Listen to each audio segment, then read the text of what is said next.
Hi, friends. Welcome back to Nobody Knows podcast, dedicated to the ones who are still trying to figure it all out in life. I hope you're doing well. If this is your first time listening, hello, and thanks for tuning in.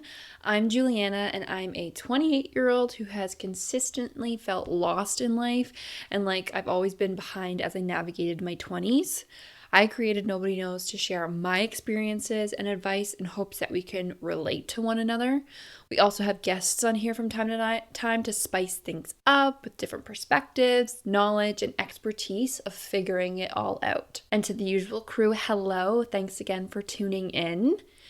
If you have been loving this podcast, make sure you're following on Apple Podcasts and Spotify, and hit the bell on Spotify to be notified of future episodes. Lastly, I would love your feedback for Nobody Knows podcast, and the best way to show your support is either through a 5-star review on either listening platform or writing to me directly on either Instagram at Nobody Knows Podcast or on TikTok at Nobody Knows Podcast followed by an underscore. If you want to watch on YouTube, you can watch this, and you can see that the pod studio is coming along. We got some backlight. I'm still working on this. Sometimes it's a work in progress. You can kind of see it when I'm sitting here. You also kind of can't. It's not super powerful, so I got to work on that. We have our gallery wall slowly coming along. It's a lot more out of frame right now, but it's coming along and it's looking pretty great. It's very bright and colorful. That's typically not in my color palette. I'm very much on the neutral side, so like beiges, whites, blacks, sometimes brown and dark green. But we got red, we got orange, silver, gold, pink, like all these different colors. And then of course the studio is all painted green, sage green. So I am really excited to continue to improve this space.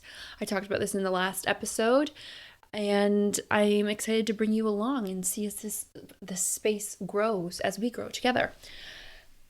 I'm also in a much better mood than I was last episode. I don't want to apologize for last episode because that's just how the cookie crumbles sometimes. Sometimes you're not in a great mindset or mood, but at the same time, I wanted to make sure that I got those episodes out and I wasn't giving up on my goal just because I was, worse for wear at that time. So today we're in a much better state of mind and mood. The sun is out, the birds are chirping. I have the windows open, so if you're listening to this or if you're watching and you can hear some background noise, it's just the birds. Let them sing. Let them have their moment. It's been a long winter, even though it's been pretty mild. It's been a long winter. Let's start off with this episode's listener submission. I pulled this one from Reddit because I resonated with it very much. This person wrote, "How can I accept the fact that I'm not smart?" Strange question to ask, right? Well, for years I got a lot of comments complimenting me for being smart, I say in quotations. Up until now, I still get those comments, but every time that I hear them, I always feel so disappointed in myself. I'm aware of my flaws and weaknesses, and I know damn well that I am in fact not smart. Not even average. I have a very short memory and I always feel dumb. I'm often included with students that receive honors, but I only get that because I recite and get along well with teachers, and I put a lot of effort into my work. However, I am not book smart. There was a time when I would compete outside school, but would always fail. I saw somewhere that if you fail in extracurriculars, then you're not as smart as people see you. I've always felt disappointed in myself for not being enough. How can I get over it? This one's a little bit of a doozy, but I feel like a lot of people can relate to this. I can also relate to this because that's really the whole essence of Nobody Knows, is that truly no one has a good understanding, a good grasp on what they're supposed to be doing. They're not really well versed in the next phase of their life, and they're sort of just flying by the seat of their pants. So that feeling of not knowing makes us feel dumb, I say also in quotations, or not smart.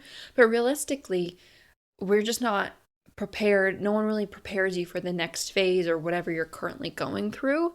So it's totally normal to feel this way. I also have always not felt as bright as my peers, and I think of my friends. One is super driven. Anything she sets her mind to, she accomplishes. Another one is truly an encyclopedia on current affairs, politics, like social justice issues. And another one I'm thinking of is like also incredibly talented when it comes to math and like science and just the way her brain works and the amount of information she can retain. It truly is a specific skill set and inspiring. And for me, I just don't have those specific traits. And so I always feel lesser than or not equal to or realistically like not smart. But that's the other thing is I think in this person's submission, we generalize smarts a lot into like one massive pool of like you're intelligent or you're not. And that's not the best way to look at it. As I've gotten older, I've started to see that everyone has their own specific skill sets, and that in itself, I would say, is like specific intelligence, specific smarts. And like realistically, no one's going to be smart in everything. And if they are, they're probably lying to you or they are gifted. And let's be honest, the people that are gifted, I think it's like 5% of the general population that's gifted. So don't beat yourself up if you aren't like actually gifted. And also, when I was reading this submission, this person like totally diminished their own ability and their own specific strengths. So like the ability to recite texts or class materials well, as well as get along with their teachers.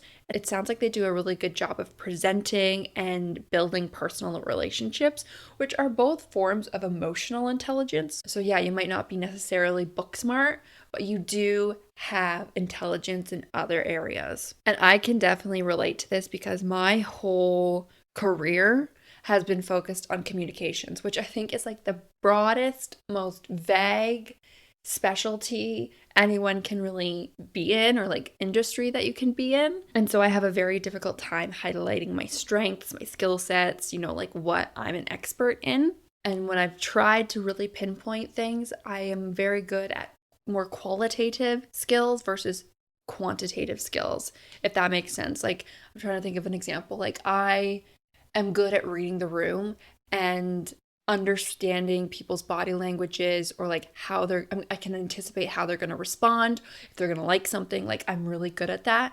Whereas doing a presentation with a bunch of numbers and like rambling those off, I'm not so good at that. Moral of this story is just don't sell yourself short.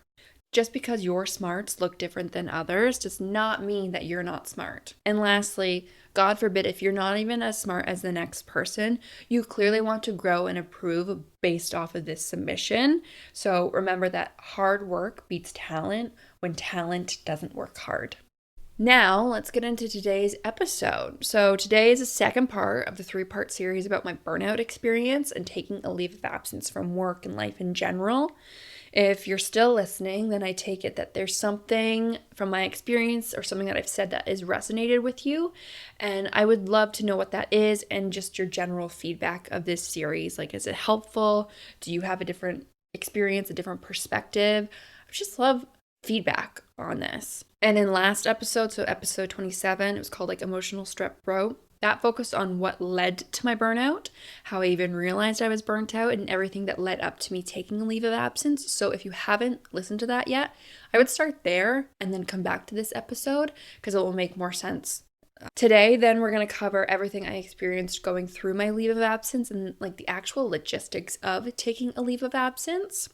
And then finally, next in the third episode, we'll outline my return to work plan and how I am currently navigating that. So, are we ready to dive in? We left off in the last episode where I had realized that from my childhood and the overproductive habits that I had learned, that I carried those into my work as an adult and like just my overall being as an adult. And it doesn't really take an expert to realize that overworking and when you're in body 24/7, it's just not sustainable. And continuing to do that, you're going to harm both your mental and physical body. And I also mentioned that I put all of my identity into one job. So whenever my job was going to shit or just like up and down, as jobs typically are, I felt complete chaos. And I was on a roller coaster every single day. And when I shared all of this with my therapist, she raised the question of what I would think about taking an extended break from work.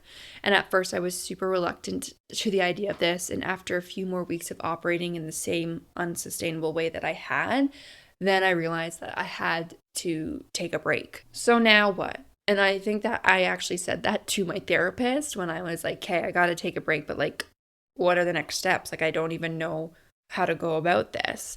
And I truly owe it to my therapist for this, because does anyone know how to take a leave of absence? Like, chances also are, if you're listening to this, you probably don't know how to take one either. And I just felt like it was another hurdle I was going to have to overcome and put in a lot of work. And I wasn't sure if I was even going to get like a good reward out of it, or like actually be able to rest. So it was a little bit daunting, but I do have to thank my therapist. She made me like a full-on list of things I had to do and made it super clear as to like what my next steps would be. And first off, since my therapist is a psychotherapist, she couldn't actually write me a doctor's note to say that I like needed to take the leave of absence, but she did write me several letters in the whole process of my leave of absence, just to reiterate my condition and make it known to everyone involved that I absolutely needed this time off. So because she couldn't write the letter, I had to book an appointment with my family doctor, which it honestly seemed weird. I have had the same family doctor for the majority of my life, but we rarely ever talk about mental health. And this just shone like a great big flashing light at my own judgment of mental health, and like how I've never linked it to my overall health. Like every time I go to the doctor, yeah, it's for like a pap smear or like a physical or anything to do with being sick or just like my overall physical body. But it's never like with my mental health, and I've never really talked to her about it. So when I went to make the appointment and said it was for mental health purposes, it felt silly to me. And to be honest, I was like kind of embarrassed, but I got over it. It's just something that I noticed, and realistically, if you're in the same boat, just keep powering through. It's more common than you think. Anyway, so when I met with her, I told her everything that I had shared with my therapist, and she gave me a few questionnaires to fill out. One of them was like a general anxiety focused questionnaire, and then the other one I believe was burnout specific. And I wish I had taken a photo of both of them, because I wanted to share like the specific questions that were on it, but I looked up on Google like questions to pinpoint burnout, questions to pinpoint anxiety, and I feel like they were along similar lines of what I had to fill out. So if you're curious as to what those questions are, just look it up on Google. So then she reviewed what I had filled out, and I think she assesses it based off how many questions I've answered yes to that specifically present like burnout or anxious symptoms, to which that gives her a better idea of the urgency and how critical my condition is, or the state that I'm currently in. And of course, I met the conditions of burnout, and she also said I could potentially have some form of anxiety, which, I mean, this is not news to me. I think I've also talked about this with my therapist, and she said I was definitely on the onset of an anxiety disorder. And now, after taking some time to like finally reflect on that whole experience and be in like a different mindset, I am like 99.9% convinced that I have some form of anxiety. But I gotta tackle that horse and that whole beast like another time. I'm still trying to get to a point post burnout that I feel more comfortable and I'm really into my new routines before I deal with that. That also, I could feel like it'd be a whole episode all on its own. So then my doctor said that she agreed that taking a leave of absence would be like the best course of action, also paired with my continued psychotherapy. And so immediately when she said that, I burst into tears. It was almost like a cathartic release.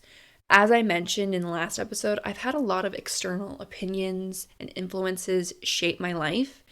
I'm a very big people pleaser. I know that. I'm trying to rectify that. So to have someone that I've like pleaded my case to validate me and see the way that I was operating was like not good and not conducive to my overall well-being, let alone a medical professional tell me that it's okay to stop and like actually like succumb to rest and lean into that. It felt like a wave of relief, and it was very overwhelming. I also want to touch on that my doctor did ask if I was interested on going on like anti-anxiety medication, as well as some form of like antidepressant, because my burnout was also leading to some depressive symptoms. So she asked me if I was interested in either. And I'm glad that she like raised the question, but I had not done near enough research on either of those medications to even like think about saying yes, let alone actually doing it. So I said no, that I really wanted to like try to go through this process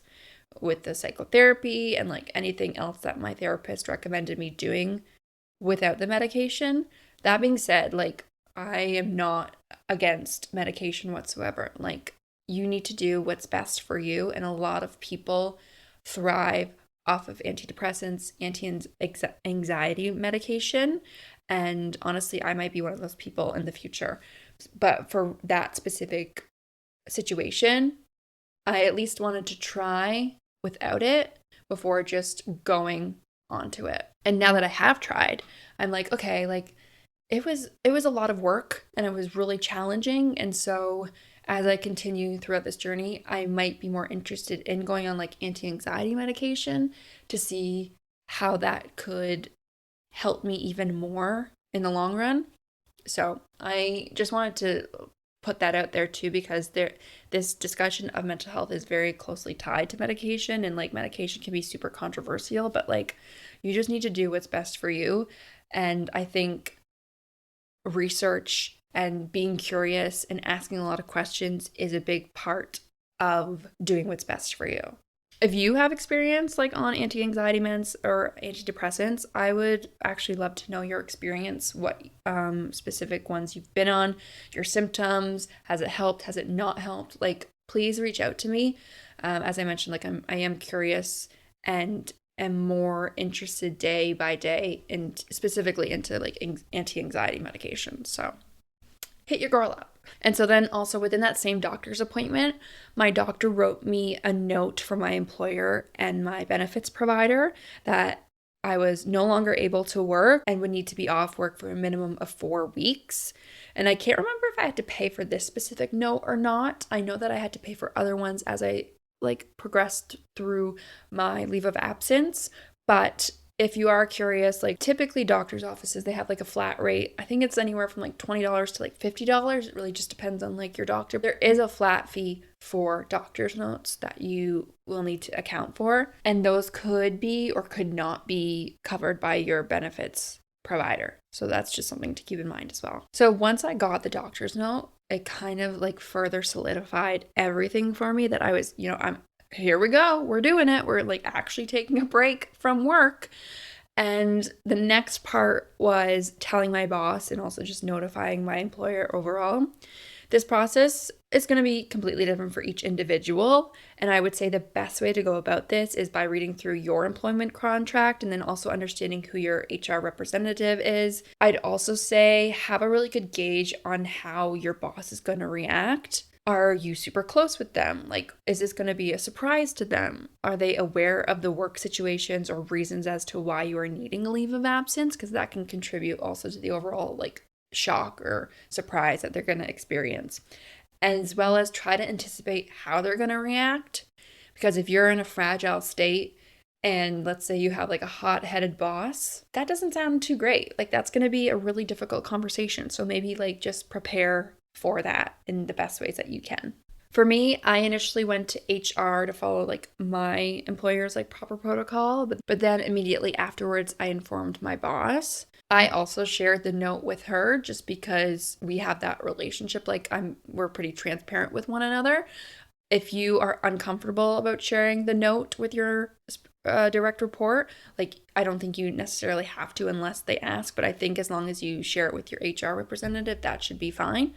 But I just wanted to give her like as much transparency as possible just because that's like our dynamic. And I'm not gonna lie, like of course it was like an initial shock to her, but it definitely wasn't completely out of the blue given like the specific circumstances as to what I talked about in previous episode. And I also want to highlight like I had it really good. Like I have an incredible employer, incredible bosses, like incredible leadership that supported me. They didn't question me once or undermine me. They just said, like let's get you the help that you need, and that was rest. And then once my company knew it was a pretty efficient process, I planned like an offboarding document of all the current work that I was working on, packaged everything up, and then just gave it to my boss. And furthermore, my HR rep had passed along all the details needed for my insurance provider to process my leave claim. And then by the end of the week, like I was officially on my leave of absence. So it was quite an efficient process and really, really speedy. Like they did not fuck around. And I think because they didn't, fuss around or like delay the process, it further instilled that I was making the right decision.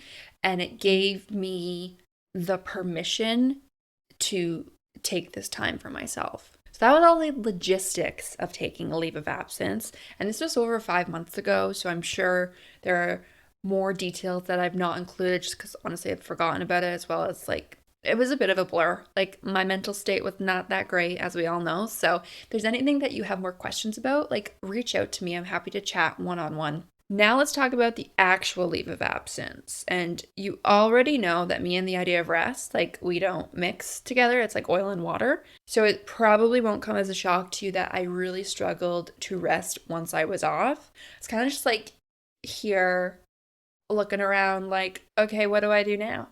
But I definitely feel like my body knew this. And the body is a very incredible thing because I was forced to rest because I got an extremely bad cold the first week of my leave of absence. So I pretty much was in bed the majority of the week. I slept and watched Gossip Girl, and that was pretty much it. Like I was on bed rest because I was so sick. Once I got better, I still really, really struggled leading into rest.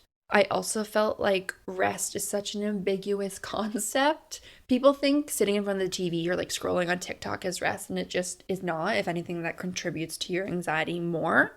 So I really didn't know how to like properly just like sit down and do nothing. First off, I spent the majority of my time at home because I had this preconceived idea that I literally had to be on bed rest to be deemed adequate for this break.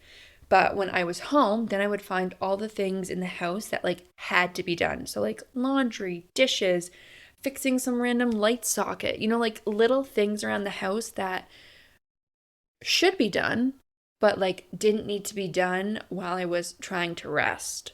And I would feel guilty or stressed if I didn't complete those, which furthermore just pushes the idea or like the active rest like right out the window if I'm focused on like the light socket or whatever. But that's like the kicker with mental health and why I believe there's still such a stigma, a misunderstanding, and like a reluctance to acknowledge it is that you can't see all of these specific problems that I'm talking about, and they don't typically present physically or like blatantly right in your face. So the treatment of my burnout is not going to be the same way as a physical illness, like the first week when I was actually sick in bed. Like when I tell you I was so guilty for leaving the house to even go to yoga, which furthermore was encouraged by my psychotherapist and my doctor, there were definitely some external opinions as to why I felt such guilt or such shame about going out of the house. And those opinions further extended my leave of absence altogether. But there's really no value in getting into all of the nitty gritty of that for this series. But all I will say is that there are definitely going to be people who don't understand what you're doing with anything in life, really. But for the sake of this specific episode, speaking in terms of your mental health, you are going to have skeptics still. And I sincerely beg of you to not give in and attempt to convince them in the ways that best help you heal. It wastes what little energy you already have. And spoiler alert, like you are not going to convince them anyways. So like just disregard them. Don't worry about them. Let them question you. The facts about why you're doing what you're doing speak for themselves.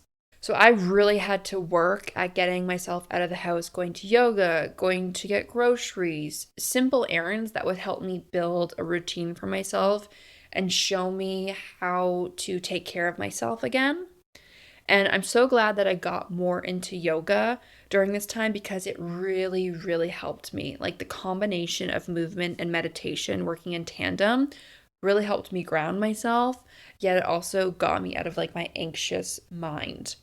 And it is still the driving force today that helps me prioritize myself and take an hour just for me. I also did a lot of journaling and therapy sessions during this time. I started out with weekly therapy sessions, and then as I got further into my leave, we transitioned to bi-weekly. And with that, I'd make a lot of notes in my journal just based on my therapist and I conversations and sessions, but I also used it as a sounding board.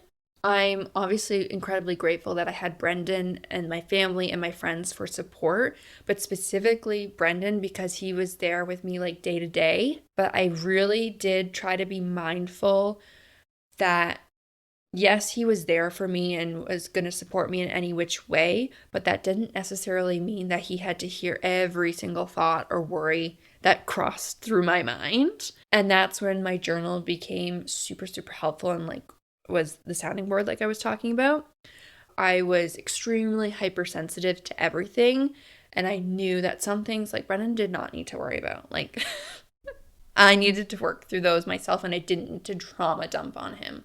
For example, a lot of things that would set me off or that I experienced during my time off, I would just brain dump them in my journal, trauma dump them, brain dump them, like whatever you want to call it. And then I'd leave it. And if it still bothered me, I'd come back to it. I would further journal about it, leave it again. And then if it was continuing to like eat at me or like I was still thinking about it, then I would talk to Brendan or my therapist about it and like try to talk through it, because I also do like to talk through things, but because I was so wound up and like I said, hypersensitive, I was very aware that a lot of the stuff I was like thinking about, I would have probably sounded like a broken record to Brendan. So I feel like this was a really good method for me to protect him and our relationship during this super vulnerable time. And I'd say it took me at least a month, if not longer, to really decompress and be like comfortable that I was like taking a break and like resting. However, as I mentioned, there were obviously triggers that would like catapult me back into the place that I was right when I took the leave of absence. And so then again, I'd have to restart the cycle of like reminding myself why I'm worthy of this, really leaning into yoga again, leaning into my therapy and journaling to get me moving through it and feeling comfortable again and confident and worthy of taking this time. So in a way, it was also like another type of roller coaster of emotions of just not feeling worthy, anxiety, shame, to then feeling more comfortable and confident and being like, yes, I do deserve this. And seeing the benefits of taking this restful period. When you've never done this before, it's so easy to just be like, well, all you have to do is rest. Like all you have to do is just like do nothing. But when you're trying to change a core belief of I am only valuable, I'm only successful, I'm only a decent human being when I work hard, when I put in 8+ hours a day at work, when I'm supporting a larger team at a corporation, like, and then you don't have that, it's really, really hard to actually believe that you are worthy. And you're constantly trying to change this core belief. So it's a lot of repetition and a lot of mental work to change that. And it also doesn't happen overnight, and it doesn't happen in a month. Like my therapist said, Juliana, you've never had a break in your entire lifetime. Like 4 weeks is not going to be enough. 3 months is not going to be enough. She said I would probably have actually been able to change this core belief within a longer time frame of looking at like 6 months to a year of an actual break, which I didn't do that. And I think I probably do need to do that. But right now I'm not. I'm trying to still work as well as be mindful and aware of these patterns that I'm actively trying to change. So that was my overall experience of my leave of absence, again, in a very tiny nutshell, Reader Digest version. If you have further questions or you want more details, again, just reach out to me. I'd be happy to chat more with you. If I could give any advice about like, taking a leave of absence or actually being in a leave of absence, time off, a break from work, from life, it's stick to your guns and advocate for yourself. You always hear like no one except you is going to advocate harder for you. And that's so true. I must admit that I had a lot of people on my team and I'm so grateful for that, but I wouldn't have had them cheering me on or like supporting me or advocating or like retweeting what I was saying unless I spoke up first myself. So you gotta advocate for yourself. Also, as I mentioned, like not everyone is going to understand what you're doing. And honestly, they don't need to. Like block them out and truly focus on yourself. The goal is for you to get what you need. It is not to appeal to the masses and try to convince everyone that you are deserving of this. Find people who truly understand your condition and who are going to help you advocate for what's best for you. So that could be, like I said, like family, friends, coworkers. It could also be more medical professionals. So if you have a therapist, your family doctor, anyone who is going to go to bat for you and allow you this time and this space to heal. Furthermore, something that this is, I think it's going to be a never ending battle and something that maybe will get easier as I get older. And that is learning how to lean into things that feel really uncomfortable, but are inherently good for me. So like I said, like leaning into rest, not a big fan of it. Totally uncomfortable. So many emotions, thoughts when I first started doing it. Now it's a little bit easier. I still have a lot of like inner critics, like external opinions that I have now internalized chatting to me that I work through, but I'm getting better at it and I am slowly tuning out that old core belief and I'm leaning more into like positive self-talk and positive reinforcement. And then lastly is just take the time for yourself sooner rather than later. And of course, like do your best, but like if you have any inkling of like something doesn't feel right, I don't know how much more I can do of this, I'm exhausted, anything, like get curious about that and figure out if you can take time for yourself or any sort of specific circumstance where you would be allowed to heal and improve your situation, because the longer you push it out, the more significant and harmful the impact can be. So stay tuned for our next episode because that will be the last part of this series, and it's going to outline my return to work plan and how I am currently navigating all that, because I have been back to work. When did I go back to work? I went to back to work like November of last year. So what, January, February, March? Technically I've been back for like 3-ish months now. And I've definitely changed some things. I'm mindful of things that I have not changed. But I think I get a gold star because I'm mindful of it now. So it's the first step in change is to at least address it, right? So still working through that. I also want to thank you again for tuning in week over week. We are steadily growing this community, and I am like just so grateful to be able to chat with you on socials and meet you in person. It just warms my heart, and it truly feels like we are all in this together, figuring out our lives.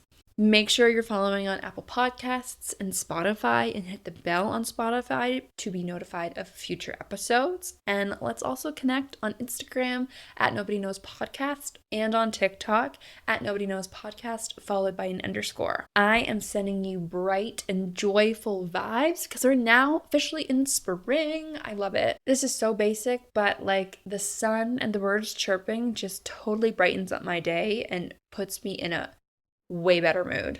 Until next time, friends. Bye.